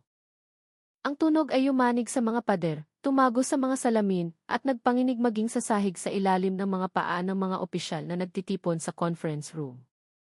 Isinandal ni Lieutenant Dalisay ang kanyang likod sa pader. Iyon. Iyon ay tunay na tunog ng gong. Napalunok si Sammy, ang kanyang mukha ay maputla na parang tela. Sa iwahig, walang gong, sir. Hindi dapat mayroon. Si Apulakan ay nakatayo pinakamalapit sa pinto, mahigpit ang hawak sa kanyang itim na tungkod. Ang kanyang mga mata ay walang laman, puno ng takot na bihirang makita sa isang eksperto sa supernatural na tulad niya. Ang gong na iyon ay pag-aari ni Tata Harding, sabi niya sa halos pabulong na boses. Siya lamang ang may karapatang gisingin iyon. At mayroon lamang isang dahilan kung bakit niya ito pinapalo. Pinutol siya ng opisyal mula sa Maynila, nanginginig ang boses. Para saan? Tumingin si Apulakan sa buong silid. Bawat salitang lumabas ay parang isang mabigat na pasanin. Upang sabihan ang tagabantay na oras na para anihin ang bunga. Biglang tumahimik ang silid. Pagkatapos, ang boses ng diwatang tagabantay ay narinig sa labas ng pinto, ang tunog ng tubig na hinihila pataas, ang boses ng isang babaeng nalulunod. Ang pinto ng silid ay yumanig isang beses, dalawang beses, at pagkatapos ay huminto. Tila alam ng nilalang na may inuutos ang gong na iyon. Ang mga bulong sa labas ay humina. Tanging mga patak ng tubig na bumabagsak mula sa kisam sa sahig ang naririnig, parang mga malamig na karayom. Tinitigan ng opisyal mula sa ihi si Apulakan, nanlalaki ang mga mata. Anong ibig sabihin ng anihin? Anong aanihin? Sumagot si Apulakan sa isang patag na boses, ang kaluluwa. Isang opisyal ang hinimatay. Napahawak si Cardo sa kanyang ulo habang mahinang nagmura si Lieutenant Dalisay. Akala ko ba si Rico ang kasunduan? Bakit hindi pa kinukuha ang kanyang kaluluwa? Dahil hindi pa tinatawag ni Tata Harding ang tagabantay ng buo, sagot ni Apulakan. Pinigilan niya ang pag-aani hanggang sa tamang sandali. At ang tunog ng gong na iyon ay ang senyales na si Tata Carding ay nagbalik na mula sa mundong dapat ay pumipigil sa kanya. Buhay siya, gulat na tanong ni Sammy. Ang salitang buhay ay hindi angkop, sabi ni Apulakan. Si Tata Carding ay hindi namamatay tulad ng mga tao. Tumawid lamang siya, inilipat ang kanyang sarili sa isang mundong may maraming patong. At ngayon, tumatawid siya pabalik. Ganap nang huminto sa panginginig ang pinto ng silid. Lahat ay nagpigil ng hininga. Pagkatapos, mula sa labas ng gusali, isang mabagal at regular na yabag ang narinig, ngunit kakaiba ang tunog nito. Hindi parang yapak ng tao, mas parang isang taong nakasuot ng bakya, ngunit naglalakad sa ibabaw ng matubig na lupa. Ang yabag ay dahan-dahang papalapit. Tok! Tok! Tok! Bawat toke ay tumatama sa puso ng mga opisyal. Itinaas ni Lieutenant Dalisay ang kanyang baril, kahit na alam niyang kasing silbi lamang ito ng isang tuyong sanga laban sa isang bagyo. Huminto ang yabag sa mismong tapat ng pinto. Isang boses ng matandang lalaki ang umalinggaw-ngaw, napakahina ngunit malinaw na narinig sa isipan ng lahat. Buksan ninyo ang pinto. Umatras si Sammy ng 3 hakbang. Iyan! Iyan ang boses ni Tata Carding. Ang pinto ng silid ay marahang yumanig, hindi dahil sa diwatang tagabantay, kundi parang itinutulak ng kamay ng tao, isang kamay na alam ang tamang lakas upang pakiusapan ang kahoy na bumukas. Sumigaw sa takot ang opisyal mula sa Maynila, huwag buksan diyan pinto. Hindi natin alam kung DC, ngunit bago pa niya matapos ang kanyang pangungusap, ang pinto ay kusang bumukas. Isang bugso ng mamasa-masang hangin ang pumasok. Ang amoy ng basang lupa na may halong itim na kamangyan ay pumuno sa silid. At doon, sa may pintuan, nakatayo ang isang matandang lalaki na nakasuot ng kupas na damit. Ang kanyang puting buhok ay mahaba hanggang balikat. Kulubot ang kanyang mukha ngunit may kakaibang buhay. Ang kanyang mga mata ay hindi mata ng isang ordinaryong matanda, sobrang itim, sobrang linaw, sobrang lalim. Si Tata Carding. Ngumiti siya ng bahagya, ipinapakita ang kanyang manilaw-nilaw na mga ngipin. Tinawag ninyo ako. Walang sumagot. Walang isa mang opisyal ang nakahinga ng normal. Maging si Apulakan na karaniwang matatag ay yumuko ng malalim. Tata Carding, bulong ni Apulakan nang hindi inaangat ang ulo. Hindi ka na dapat nasa mundong ito. Pumasok si Tata Carding nang walang tunog. Ang kanyang damit ay dumausdos sa sahig, ngunit hindi nag-iwan ng basang bakas. Lakan, lakan. Palagi kang masyadong masunurin sa mga batas ng mundo. Samantalang ang hangganan na iyon ay matagal ng marupok. Naglakad siya papalapit sa mesa. Ang mga opisyal ay sabay-sabay na umatras na parang mga tupang umiiwas sa isang lobo. Ang opisyal mula sa ihi ay naglakas loob na magsalita, kahit nanginginig ang kanyang mga tuhod. Sino ka ba talaga? At ano ang gusto mo kay Rico Suarez? Huminto si Tata Carding at tiningnan ang lalaki na may maliit na ngiti. Nagtatanong ka sa isang taong hindi na kailanman nalimitahan ng katawang tao. Ang gusto ko. Ha! Mahina siyang tumawa. Ang kanyang tawa ay parang mga batong kinakaladkad sa ilalim ng ilog. Ang gusto ko ay tapusin ang kasunduan. Anong kasunduan? Sigaw ng opisyal. Itinaas ni Tata Carding ang kanyang kamay. Ang dulo ng kanyang mga daliri ay napakahaba, may itim at matutulis na kuko na parang mga pako. Ang kasunduan na protektahan ang buhay ng isang bata. Hanggang sa dumating ang araw ng kanyang pag-aani. Pag-aani ng kanyang kaluluwa, tanong ni Sammy, garalgal ang boses. Dahan-dahang tumango si Tata Carding. Hindi dapat mamatay si Rico. Hindi habang nakatali pa sa kanya ang tagabantay. 2 beses ninyong sinubukang putulin ang kanyang buhay, at 2 beses ding kinailangang bumangon ang tagabantay para pigilan kayo. Sa bawat pagbangon niya, inilapit ni Tata Carding ang kanyang mukha, lalo niyang papasukin ang inyong mundo. Umatras si Cardo habang sumisigaw ng bahagya. Kaya kasalanan mo ang lahat ng ito. Ang lahat ng lagim na ito. Tinitigan siya ni Tata Carding ng isang tingin na nagpayelo sa kanyang gulugod. Ginagawa lamang ng tagabantay ang kanyang tungkulin. Kayo ang sumusubok na sirain ang kasunduan. Hinampas ng opisyal mula sa Maynila ang mesa. Ilegal ang kasunduang iyan. Walang batas ng estado na itinaas ni Tata Carding ang isang daliri. Agad na tumahimik ang silid. Ang batas ng estado ay hindi angkop sa mga pumirma ng kasunduan bago pa man sila ipanganak. Lahat ay natigilan. Kasunduan bago ipanganak. Naramdaman ni Sammy na umiikot ang kanyang ulo. Anong ibig mong sabihin? Paanong makakapirma ang isang tao ng kasunduan bago pa siya ipanganak? Ngumiti si Tata Carding ng isang ngiting puno ng madilim na lihim. Dahil ang kaluluwa ni Rico ay pinili pa noong ito ay isang posibilidad pa lamang. Ang kanyang angkan ay may utang sa aming lahi. Ipinagpapatuloy ko lamang ang pamana na iyon. Ang silid ay tila lalong lumiit, lalong dumilim. Sa wakas ay itinaas ni Apulacan ang kanyang mukha. Nangingilid ang luha sa kanyang mga mata, hindi dahil sa lungkot, kundi dahil sa sindak. Kaya. Hindi kailanman nagkaroon ng pagpipilian si Rico. Hindi, kalmadong sagot ni Tata Carding. Sinusunod lamang niya ang landas na itinakda na ng kanyang dugo. Hinampas ni Lieutenant Dalisay ang mesa, sinusubukang manatiling matino.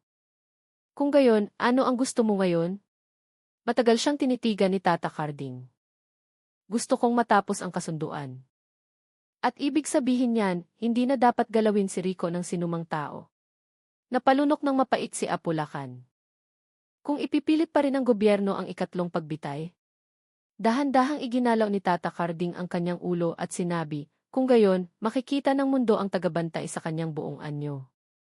Sa labas, na para bang sumasagot sa kanyang mga salita, ang lumang balon ay naglabas ng isang mahabang dagundong, na parang may isang bagay na gumagapang palabas at hindi pa humihinto. Pagkatapos lumitaw ni Tata Carding sa conference room, biglang nagbago ang kalagayan ng iwahig. Ang ulan na kanina ay malakas lamang ay naging isang bagyo na tila sumusunod sa paghinga ng diwatang tagabantay. Ang mga kidlat ay tumatama nang napakalapit na ang mga salamin ng bintana ng administration building ay nanginginig na parang malapit ng mabasag, na para bang maging ang kalangitan ay nagagalit o natatakot. Dahan-dahang naglakad si Tata Carding sa gitna ng silid. Ang kanyang kupas na damit ay gumagalaw ng hindi tinatablan ng hangin. Ang kanyang mga mata ay sinuri isa-isa ang mga mukha ng mga opisyal na nakatingin sa kanya ng may sindak. Walang taong makapagtatago ng takot mula sa ganoong tingin. Pinipilit ninyong labanan ng batas ng tao ang batas ng ibang mundo, sabi niya habang hinihimas ang lumang tungkod na kahoy na hawak niya. At ang batas ng ibang mundo ay laging naniningil ng kapalit. Sumandal sa pader ang opisyal mula sa Maynila, nawala ng kulay ang mukha. Kung hindi isasagawa ang ikatlong pagbitay, ano ang mangyayari sa katatagan ng bansa? Hindi natin maaaring aminin ang kababalaghan bilang dahilan para itigil ang isang pagbitay. Sisirain ito ang sistema ng hustisya. Ngumiti ng bahagya si Tata Carding, isang ngiti na nagpatindig ng balahibo. Ang sistema ng hustisya ninyo ay nasira na noong binaril ninyo ang isang taong hindi kayang mamatay. Kinuyom ni Lieutenant Dalisay ang kanyang kamao. Kung gayon, ano ang dapat naming gawin? Lumuhod sa harap ng isang taong pumatay at nagtatago sa likod ng isang nilalang. Dahan-dahang ipinihit ni Tata Carding ang kanyang ulo.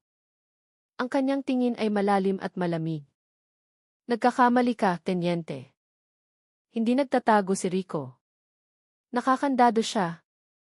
Ang kanyang kaluluwa ay nakatali mula pa noong siya'y isilang.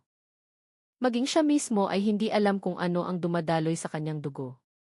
Nanggigigil si Sammy sa galit na maihalong takot. Kung gayon, bakit mo ibinigay ang agimat na iyon sa kanya? Bakit mo siya ginawang ganito? Huminto si Tata Carding at tinitigan si Sammy na parang sinusuri ang isang insektong ngayon lang natutong magsalita. Dahil si Rico ang natatanging tagapagmana na natitira. At hindi matatawag ang tagabantay kung walang tagapagmana. Hinampas ni Sammy ang mesa. Tagapagmana ng ano? Walang emosyong sumagot si Tata Carding, tagapagmana ng lahi ng Banahaw. Ang lahing dating nag-iingat ng mga ritual ng madilim na tubig mula pa sa panahon ng mga ninuno. Si Rico ang pinto. Ang kanyang katawan ang tulay. Nagyelo ang silid. Tinakpan ng forensic psychiatrist ang kanyang bibig. Diyos ko! Kaya ang katawan ni Rico ay isang sisidlan lamang. Isang perpektong sisidlan, sagot ni Tata Carding. Biglang tumunog ng malakas ang radyo sa baywang ni Sammy, puno ng static. Report. Report. Ang nilalang mula sa balon. Mabilis na gumagalaw. Papunta. Diyan. Naputol ang boses ng isang malalim na sigaw na parang may taong hinihila sa ilalim ng tubig. Lahat ng opisyal ay natigilan. Pagkatapos, ang emergency alarm ay tumunog. Isang matinis na sirena ang pumuno sa buong bilangguan. Isang pulang ilaw ang kumurap-kurap sa lahat ng pasilyo. Itinaas ni Apulakan ang kanyang tungkod. Lahat, lumapit kayo akin. Papalapit dire siya. Tumingin sa kawalan si Tata Carding. Nagsisimula ng buksan ng tagabantay ang balat sa pagitan ng mga mundo. Ibig sabihin, hindi na siya limitado sa lumang balon. Maaari na siyang maglakad sa lupang ito kahit kailan niya gusto. Tinitigan siya ng opisyal mula sa Maynila na may sindak. Ano? Anong ibig mong sabihin na maglakad? Hindi ba't malapit lang siya sa balon lumalabas? Ngumiti ng bahagya si Tata Carding. Ang mundo ng tubig ay hindi kumikilala ng mga hangganan ng gusali. Na para bang sumasagot sa kanyang sinabi, tubig ang tumulo mula sa kisam ng silid, kahit na hindi tumatagos ang ulan sa bubong. Hindi ito ordinaryong tubig, medyo malabo ang kulay nito, na para bang may dalang putik mula sa isang madilim na lugar. Isang pangalawang patak ang bumagsak. Ang ikatlong patak ay naging isang mahabang guhit ng tubig. Hindi na malayang hinawakan ito ni Sammy at napasigaw dahil sa lamig na tumusok sa kanyang mga buto. Hindi ito tubig ulan. Galing ito sa balon. Agad na lumingon si Lieutenant Dalisay kay Tata Carding. Kailangan mong itigil ito. Umiling si Tata Carding. Hindi ko siya inuutusan. Tinitiyak ko lamang na nasusunod ang kasunduan. Kaya hinahayaan mo na lang kaming patayin ang tagabantay, sigaw ni Lieutenant Dalisay. Lumapit si Tata Carding, 1 metro na lamang ang layo sa kanya. Hindi. Kayo ang naglalagay sa inyong sarili sa daan ng tagabantay. Hindi siya pumapatay ng walang dahilan. Nagpoprotekta lamang siya. Sa labas ng silid, muling narinig ang mga yabag. Tok! Tok! Tok! Ngunit sa pagkakataong ito, hindi ito yabag ng bakya. Ito ay tunog ng basang laman na humahampas sa sahig. Hinawakan ni Cardo ang braso ni Sammy sa sobrang takot. Siya! Pumasok siya sa administration building. Tumango si Apulakan. Ang isang nilalang na nakatali sa tubig ay hindi nangangailangan ang daan ng tao. Marahang yumanig ang pinto ng silid at pagkatapos ay mas malakas. Lahat ay nagpigil ng hininga. Iniunat ni Tata Carding ang kanyang mga kamay. Dumating siya dahil tinawag ko siya. Itinaas ni Lieutenant Dalisay ang kanyang baril, kahit na alam niyang walang silbi. Baliw ka! Sinadya mong dalhin siya rito. Tinitigan siya ni Tata Carding. Dapat saksihan ng tagabantay ang inyong desisyon. Dahan-dahang bumukas ang pinto, hindi parang sa pilitang sinira, kundi tila sumasalubong sa isang marangal na bisita. At ang nilalang ay lumitaw sa may pintuan. Ang babaeng walang mukha, ang kanyang buhok ay mahaba, basa, at nanginginig na parang may sariling buhay. Ang kanyang katawan ay naglalabas ng puting hamog. Hindi tumatapak ang kanyang mga paa sa sahig. Sa bawat patak ng tubig na bumabagsak mula sa kanyang katawan, isang mahinang bulong ang naririnig, parang isang awit mula sa ilalim ng isang madilim na lawa. Nagsigawan ang mga opisyal, ang ilan ay napaupo. Ngunit hindi gumalaw ang nilalang para umatake. Huminto ito sa pagitan ni Tata Carding at ng mga opisyal, na para bang may hinihintay. Lumingon si Tata Carding sa mga opisyal. Ngayon, itinaas niya ang kanyang mga kamay. Kailangan ninyong magpasya. Nanginginig ang opisyal mula sa Maynila. Magpasya ng ano? Ipagpapatuloy ba ninyo ang ikatlong pagbitay o isusuko ninyo si Rico sa kasunduang itinakda bago pa man maitatag ang inyong bansa? Sumigaw si Sammy, pero kung isusuko natin si Rico, matatapos na ang kontrata, hindi ba? Babalik na ang tagabantay sa kanyang lugar. Umiling si Tata Carding. Hindi ganoon kadali. Ang diwatang tagabantay ay naglabas ng isang tunog na parang may taong humihinga ng malalim sa ilalim ng tubig. hindi kaaya-aya, hindi makatao. Ang tunog na iyon ay nagpatalon sa puso ng lahat. Tinitigan ni Tata Harding si Sammy, lalong lumapad ang kanyang ngiti, ngunit walang laman. Kung isusuko ninyo si Rico, hindi siya mamamatay. Hihilahin lamang siya sa mundo ng tubig, upang mabuhay magpakailanman bilang bahagi ng tagabantay. Natigilan si Sammy. At kung ipipilit ninyo ang ikatlong pagbitay, tanong ni Lieutenant Dalisay. Ipinihit ni Tata Harding ang kanyang tungkod sa hangin, lumilikha ng isang bahagyang panginginig. Kung gayon, ituturing kayo ng tagabantay bilang isang banta. Ano ang mangyayari? Tanong ng opisyal mula sa Maynila sa purong takot. Sumagot si Tata Harding sa isang boses na halos pabulong, ngunit malinaw na naramdaman sa dibdib ng bawat isa, ang mundo ng tubig ay aapaw. Namatay ang ilaw sa silid. Isang puting hamog ang umakyat mula sa sahig, at ang diwatang tagabantay ay humakbang pasulong, patungo sa isang desisyon na hindi na maaaring ipagpaliban. Binalot ng dilim ang conference room sa loob ng ilang sandali na parang habambuhay. Isang puting hamog ang gumapang mula sa sahig, nilalamon ang mga paa ng mga opisyal. Ang paghinga ng diwatang tagabantay ay mabigat, parang isang taong kagigising lamang sa ibabaw matapos ang mahabang pagkalunod. Sa gitna ng hamog, nakatayo ang babaeng walang mukha, ang kanyang katawan ay naglalabas ng lamig na tumutusok sa mga kasukasuan. Sa tabi niya, si Tata Harding ay nakatayo na may hawak na itim na tungkod na kahoy. Habang ang mga opisyal at kinatawan mula sa Maynila ay nakatayo lamang na parang mga estatwa, naiipit sa pagitan ng batas ng estado at ng isang bagay na mas matanda pa. Ang boses ni Apulacan ang bumasag sa katahimikan. Kung ipipilit ninyo ang ikatlong pagbitay, hindi na ito tungkol sa isang bilanggo. Ito ay tungkol sa kaligtasan ng lahat ng tao sa islang ito. Napahilamos ang opisyal mula sa Maynila, mabigat ang kanyang paghinga. Ngunit kung ititigil natin ang pagbitay, magmumukhang talo ang gobyerno sa kababalaghan. Paano natin ipapaliwanag ito sa mundo? Tinitigan siya ni Sammy na may namumulang mga mata, nanginginig ngunit taos puso ang boses. Sir, mula pa kailan naging pustahan ang buhay ng mga ordinaryong tao para lamang sa danga ng gobyerno? Nawalan na kami ng kapayapaan, halos mawalan ng buhay, at nakita namin mismo ang isang bagay na hindi maipaliwanag ng lohika. Kung pipilitin pa natin, sino ang mananagot sa kahihinatnan? Si Lieutenant Dalisay, na kanina patahimik, ay itinaas ang kanyang ulo. Sa lahat ng paggalang, ako ang komandante ng firing squad.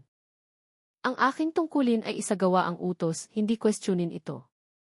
Ngunit pagkatapos ng aking nakita, ako ay sumasaksi sa harap ng lahat sa silid na ito, lumingon siya sa opisyal mula sa Maynila, na hindi tayo nakikipagharap sa isang ordinaryong kriminal. Nakikipagharap tayo sa isang bagay na lampas sa kakayahan ng tao. Kung pipilitin natin, hindi iyon katapangan. Iyon ay pagpapakamatay. Ang mga salitang iyon ay mabigat na nakabitin sa hangin. Ang diwatang tagabantay ay humakbang pasulong. Tubig ang tumulo mula sa dulo ng kanyang buhok. Ang mga patak ay bumagsak sa sahig, kumakalat na parang maliliit na bilog na naglalabas ng isang mahinang sitsit. Bawat bilog ay dumadampi sa mga paa ng upuan, mesa, at pader, na parabang nagmamarka ng teritoryo. Tinitigan ni Tata Harding ang opisyal mula sa Maynila ng may kalmadong ekspresyon. Kaya, ano ang iyong desisyon? Ipagpapatuloy ang pagbitay o aaminin na mayroong hangganan kung saan dapat huminto ang batas ng tao sa pamimilit? Ipinikit ng opisyal ang kanyang mga mata, mabilis ang pagtaas-baba ng kanyang dibdib. Sa isang banda, iniisip niya ang mga pirma, dokumento, karera, at opinyon ng publiko. Sa kabilang banda, naririnig niya ang mga sigaw ng mga opisyal sa execution grounds, nakikita ang takot sa mga mata ni Sammy at Dalisay, at nararamdaman ang nakakagat na lamig mula sa katawan ng diwatang tagabantay. Sa wakas, sa isang paos na boses, sinabi niya, kung pipilitin ng estado, ang estado mismo ang magiging biktima. Iminulat niya ang kanyang mga mata, tinitigan ang lahat sa silid. Sa ngalan ng kaligtasan ng mga opisyal at ng seguridad ng iwahig, maglalabas ako ng opisyal na rekomendasyon, ang pagbitay kay Rico Suarez ay permanenteng ititigil. Huminga ng malalim si Sammy, halos bumagsak sa ginhawa. Ngunit hindi pa tapos ang opisyal. Bilang kapalit, habang buhay siyang mananatili sa bilangguan sa isang permanenteng isolation cell. Walang bisita, walang interaksyon, at wala nang anumang pagtatangkang pagbitay. Huminto sa paggalaw ang diwatang tagabantay. Ang hamog sa paligid niya ay hindi na gumagalaw ng ligaw, ngunit bumagal, umiikot ng dahan-dahan. Tumango ng bahagya si Apulakan. Iyan ang tanging desisyon na hindi hinahamon ang batas ng kabilang mundo. Ngumiti ng bahagya si Tata Carding na tila nasiyahan sa sagot. Mas mabuti iyan, sabi niya. Ang kasunduan ay mananatili. Ang tagabantay ay magpapatuloy sa pagbabantay. At kayo ay binibigyan pa ng pagkakataong mabuhay. Ilang sandali pagkatapos, ang diwatang tagabantay ay nagsimulang umatras. Ang hamog sa paligid niya ay lumiit.